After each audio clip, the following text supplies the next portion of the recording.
ایک یہ بہن نے کویشچن کیا تھا کہ ہم بعض اوقات سردیاں آتی ہیں تو ہمارے کراچی کا خاص طور پہ یہ ہے کہ لنڈے کے کپڑے آتے ہیں باہر سے، انگریزوں کے کپڑے جو ہوتے ہیں، اترن جو ہوتی ہے، اور ہم لوگ تو خیر پاکستانی لوگ تو ویسے ہم لوگ غلامانہ سوچ رکھتے ہیں، تو پھر ہم ان کو ہاتھوں ہاتھ لیتے ہیں کیونکہ بہت سستے پڑتے ہیں. تو ان کا استعمال کرنا کیسا ہے؟ وہ کہتے ہیں کہ وہ لوگ شراب بھی پیتے ہیں، پیشاب وغیرہ میں بھی احتیاط نہیں کرتے ہیں، خصوصاً بڑوں کے لیے جو ہیں وہ ٹراؤزرز وغیرہ ہوتے ہیں اور بھی مطلب جیکٹس وغیرہ ہیں یا اونی کپڑے ہیں، تو ان کے استعمال کی کیا شرعی حیثیت ہے؟ دیکھیں، پہلے ایک بات اچھی طرح یاد رکھیں، میرے آقا صلی اللہ علیہ وسلم جب صحابہ کرام کے ساتھ کفار پر حملہ کیا کرتے تھے تو پھر ان کا سامان قبضے میں آتا تھا، تو مال غنیمت کے طور پہ اس میں کپڑے بھی آتے تھے، برتن بھی آتے تھے. تو یہ لکھا ہے فقہائے اسلام نے کہ بارہا ایسا ہوا کہ نبی کریم صلی اللہ علیہ وسلم نے صحابہ کرام کو استعمال کی اجازت دی، اور ساتھ میں یہ حکم نہیں فرمایا کہ ان کو دھو بھی لو. کسی جگہ ایسا بھی فرمایا کہ بعض روایت میں کہ دھو لو، بعض جگہ یہ بھی فرمایا. تو اس کا مطلب یہ ہوا کہ اگر ان کو دھو لیا جائے تو بہتر ہے، اور اگر کوئی ان کو بغیر دھوئے بھی استعمال کرے بشرطے کہ ان پہ کوئی ناپاکی ظاہری طور پہ نظر نہ آ رہی ہو تو پھر اس کی گنجائش بھی نکل سکتی ہے.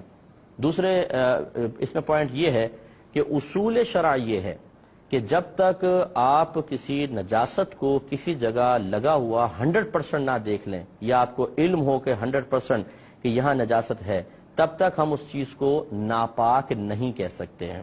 یقینی طور پہ ہو تو پھر کہہ سکتے ہیں. یقینی طور پہ کیسے؟ آپ نے اپنی آنکھوں سے دیکھا ہو، یا کسی نیک پرہیزگار متقی نمازی باشرع شخص نے جس سے کبھی بھی جھوٹ نہیں سرزد ہوا، وہ آپ کو بتائے کہ میں نے دیکھا تھا اس کپڑے میں ناپاکی ملی تھی، یا نجاست ابھی لگی ہوئی اثر اس کا نظر آ رہا ہو، ظاہر ہو رہا ہو، کوئی اسمیل وغیرہ آ رہی ہے، یہ سمجھ لیں کہ کپڑا ضرور ناپاک ہوگا.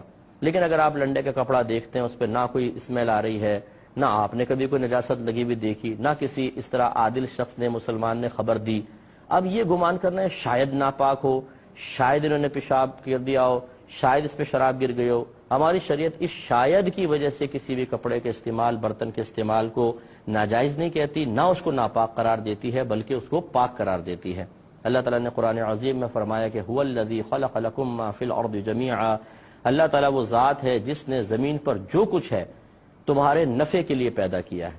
اس کا مطلب یہ ہے کہ اس لنڈے کے کپڑے سے نفع اٹھانا میرے لیے جائز ہے، کیونکہ قرآن کے اندر اللہ نے بیان فرمایا، اور نفع اسی چیز سے اٹھا سکتے ہیں جو پاک ہو، حلال ہو. اس کا مطلب ہے کہ قرآن یہ کہہ رہا ہے کہ یہ پاک ہے. اب یہ ناپاک کب کہلائے گا؟ جب اس میں ہمیں نجاست نظر آئے گی. گویا کہ اس کے پاک ہونے پر تو قرآن کی آیت بطور دلیل موجود ہے، ناپاک ہونے پر کوئی دلیل دیں اگر آپ کے پاس ہے تو پھر یہ ناپاک ہے. خالی آپ کے گمان سے ایسا نہیں ہو سکتا کہ ہم اس کو ناپاک قرار دے دیں. تو ہاں یہ ضرور ہے کہ آپ اس کو ناپاک قرار نہیں دے رہے، لیکن دل مان سا نہیں رہا تو آپ نے کہا چلو احتیاطاً دھو لیتے ہیں. اس میں کوئی حرج نہیں ہے کہ آپ احتیاطاً دھو لیں، تقوی کے طور پہ دھو لیں، اچھی بات ہے.